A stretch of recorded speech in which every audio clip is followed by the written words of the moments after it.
and welcome to another episode of Super Dynamic Bros. I'm your host, Isaiah Amato. I'm Michael Sarabona. And today, in honor of Annabelle's creation, we're going to give you our top 10 prequels of all time.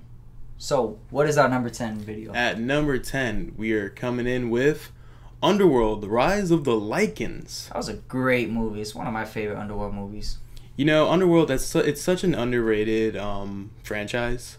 I mean, the last couple ones that kind of came out kind of suck, but those first three were, they're pretty entertaining. Like, they came out around the time where, like, vampires and werewolves were cool. Like, this was, like, pre-Twilight time. And I gotta say, for a prequel, I was like, what? I was honestly surprised, too. Like, where's... And everybody looked good, too. Like, I don't know what type of good makeups they had to make everybody look a little bit younger. Well, as far as the main two characters in this movie, but...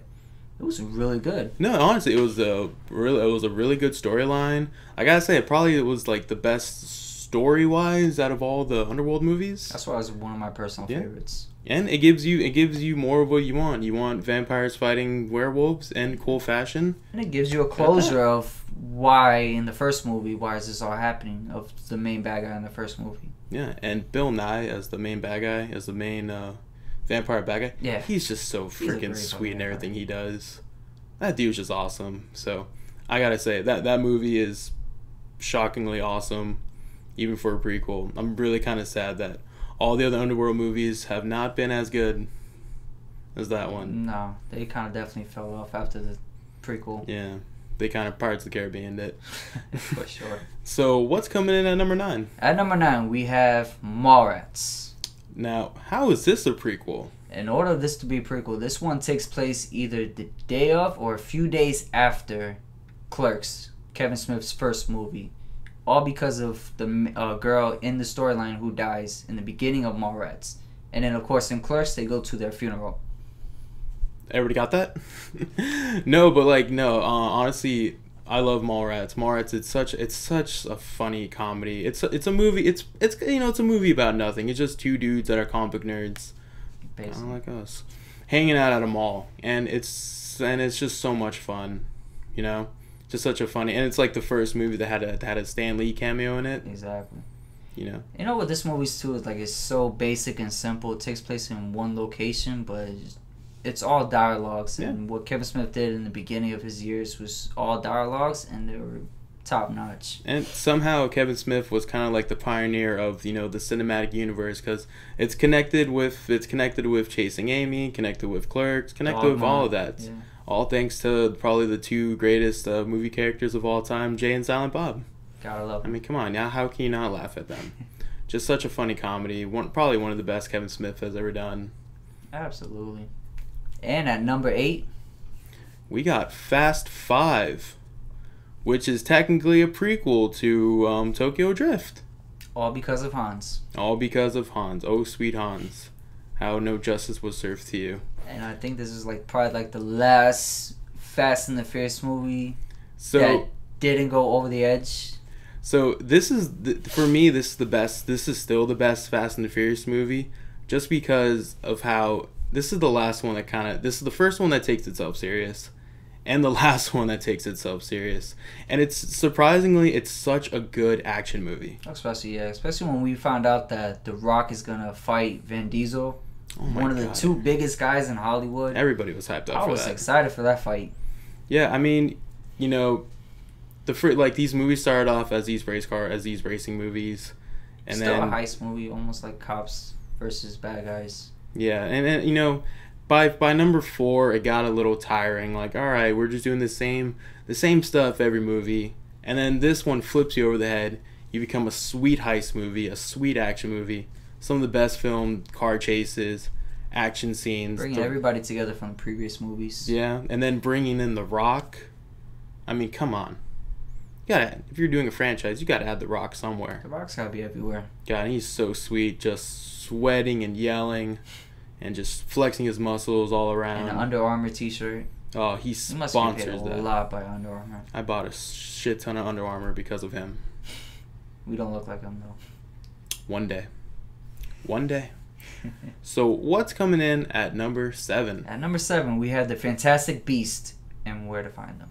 Oh, this, honestly, it's just such a fun movie. You know, what I really like about Fantastic Beasts and Where to Find Him is that, unlike most, you know, prequels to, like, beloved franchises and stuff, where kind of like the Hobbits, where they really, like, bash you over the head with, hey, do you remember Lord of the Rings? Here's everything you love about Lord of the Rings. And then we'll one-up it somehow. Yeah, we'll try to be like Lord of the Rings, right? Fantastic Beasts, it takes you to a different era in the magic world. It takes you back to the 1920s. In America, right? In America, yeah, in New York. And you're on a fresh new adventure. And yeah, there are some things that do tie up with, you know, the original Harry Potter series. And it has to, it's a prequel. Yeah, but it takes you on a new story. You get to meet new interesting characters, like the main guy, Newt Scamander. Like, you know, he was a good character. I'm excited for this new. Is it going to be as good as the Harry Potter series? No, it doesn't need to be. It's its own thing. And that's what's magical about it. No pun intended. That's awesome. And at number 6. Rogue One, a Star Wars story. I was actually really in love with this movie. I love this movie so much. And how it just all, you know, ties in together with you know, New Hope.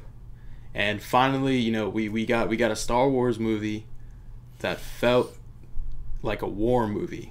Exactly. It didn't really feel like a lifesaver spaceship battle movie like we always get. Yeah, it's not this one. It's not a space opera. No. It's a war movie in space. And it had like the best 1-minute scene of all cinematic history. Oh my God! You know, Darth Vader. You know, he's the greatest movie. He's the greatest villain of all time. He's the greatest movie villain of all time. And watching that movie, you actually see why everybody was afraid of him in the previous trilogy. Why everybody feared him, why he was the baddest guy ever. It took him 30 seconds to prove that he's the best. And it's probably one of the greatest scenes of any Star Wars movie. It's the greatest other than Luke, no, I'm your father. And that was a reshoot too. That was a reshoot. That movie, yeah. Great job, guys. Oh, thank you. You know, you get me, because of this, you get me more excited about Star Wars spin-offs. Now I'm excited for Han Solo. Right? I was at first until until everyone jumped ship. No, but you know what? No, I'm still gonna watch it. I have faith in Lucasfilms. It's Ron Howard's doing it. I like Ron Howard. I trust Ron Howard. Man made you weep in Apollo 13. I did. Weep like a baby. And I rewind it just to weep again. And I weeped in the end of Rogue One because I got infested with characters and I really liked the death scene. Just yeah. What was the droid's name? Oh my God. Fuck, why you do this? K2SO. K2SO, yeah. Probably one of the best Star Wars characters to ever come out. Yeah, way better than BB-8. Yeah, and I'm a fan of BB-8. I like him too. I don't see the mass appeal to it. The mass appeal to it because R2-D2 is probably a little better than him. Of course. I mean R2-D2 will always be better than him. Yeah, he's a little cute bot, but you wanna know why? K2SO is just because he sells toys. Yeah, women like him too for some reason. Yeah, he's a hot bot. That's why I always bring out my BB-8 to the mall. Hey, look at my BB-8. You tell play with it. What's coming in at number 5? At number 5, we got Rise of the Planet of the Apes. See, I remember when Rise of the Planet of the Apes was coming out, and I'm like, what? They're making a Planet of the Apes movie with James Franco? This is gonna suck. Right? I was wrong. Completely wrong. Honestly, I never... like we said in a previous video before, if you haven't seen it, I feel like I've never really been so invested in like a single character as I am in Caesar's story, and that's the one that really starts it off. You know, it's the prequel to everything that happens in the Planet of the Apes world. Minus the Tim Burton movie, but what Tim Burton movie? Well, I didn't say nothing, but anyway, so it's a previous Planet of the Apes movie. Yes, these were a great trilogy of a prequel. That starts with Rise. Yeah, start with Rise. Yeah, and it's such a fantastic, fantastic story. Andy Serkis as Caesar should have won every award possible. you know, and it was just the start of greatness. Like they just got better after that, but that was the one that really started it all, you know. You know, people kind of like people forgot about Planet of the Apes. It was like in like the back memory, you know. And now it's everybody loves them. Yeah, Rise of the Planet of the Apes, and shockingly, I still think it's one of James Franco's best performances. You know. Yeah. Gotta love the Franco. Frank Master. Frankster. And what's number 4? Oh man, so remember how the X-Men franchise was failing? After part 3? And after X-Men Origins Wolverine? Oh my God, I forgot about that one. And when all hope seemed lost. And they canceled the X-Men Magneto. Yeah. We got X-Men First Class.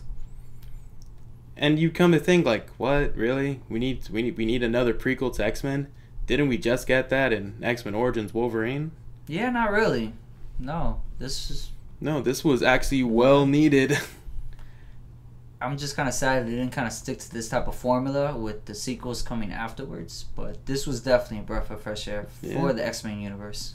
And you kind of think like, oh, how can you replace Patrick Stewart and Ian McKellen?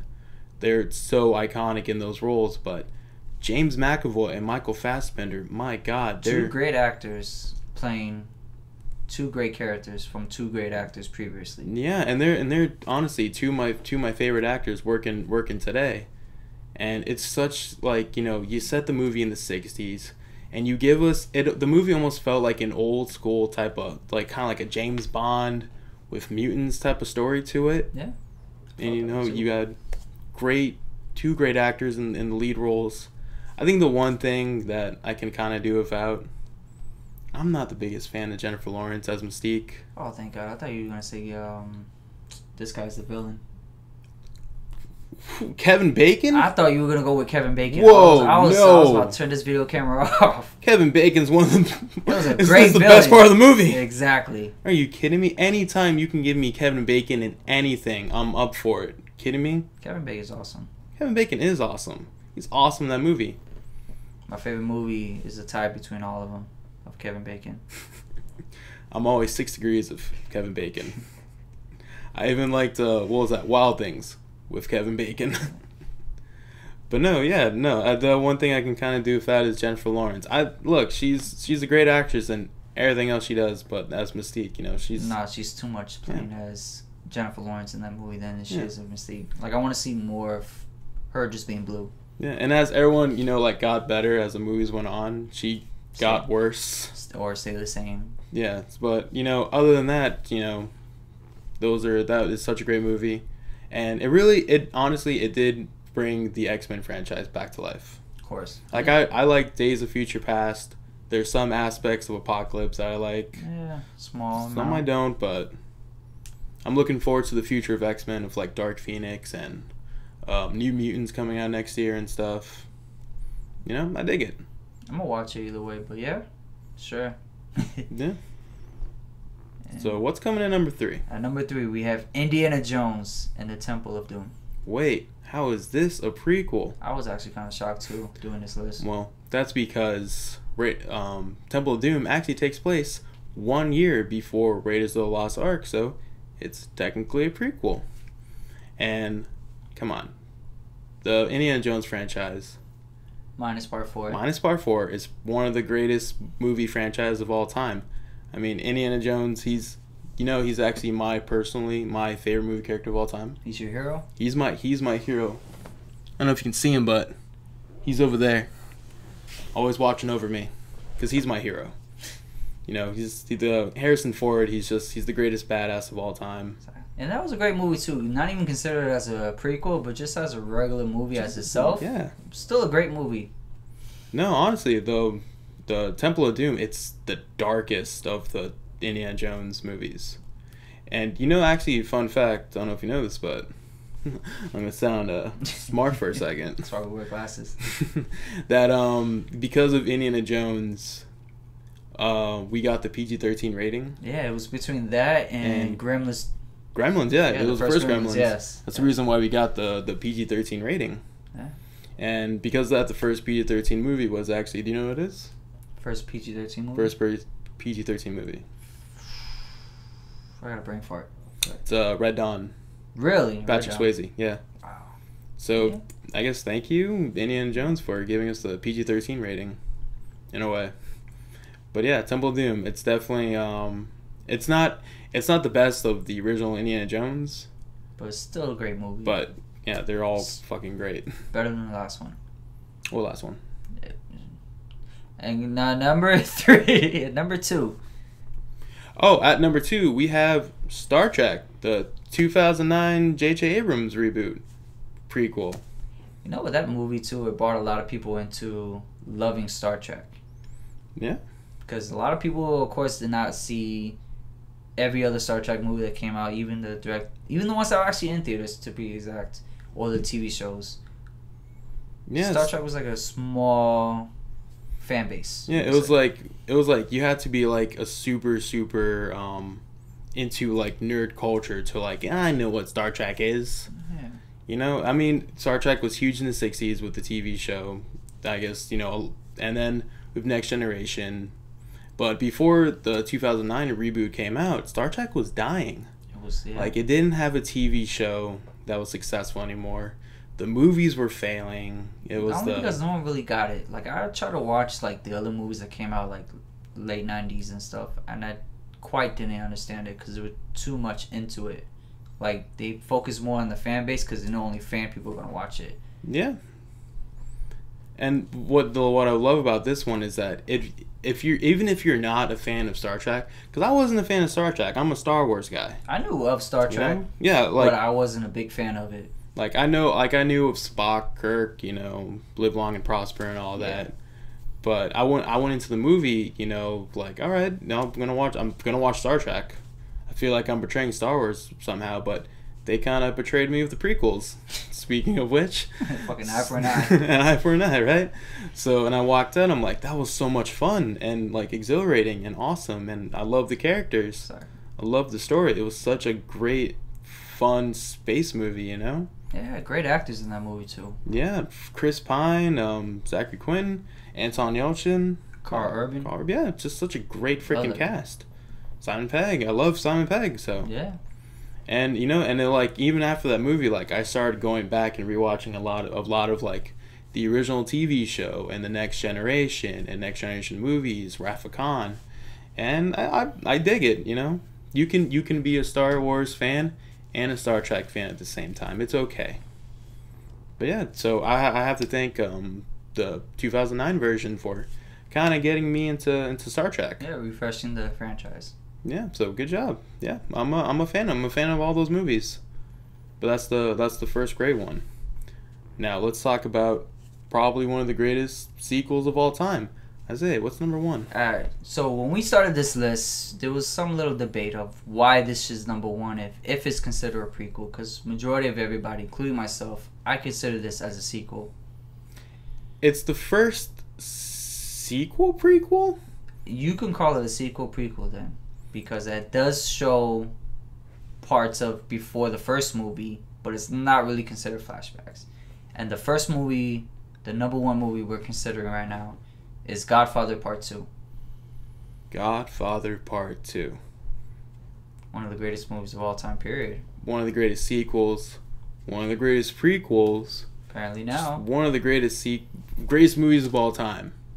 I mean, and it's a prequel in a sense because it's showing you the backstory of Don Corleone, the original Don Corleone, and you know how and, you know, don't call it flashbacks because who's getting the flashbacks? He's dead. Technically, yeah, he's dead. So Al Pacino can't really have flashbacks of his own father.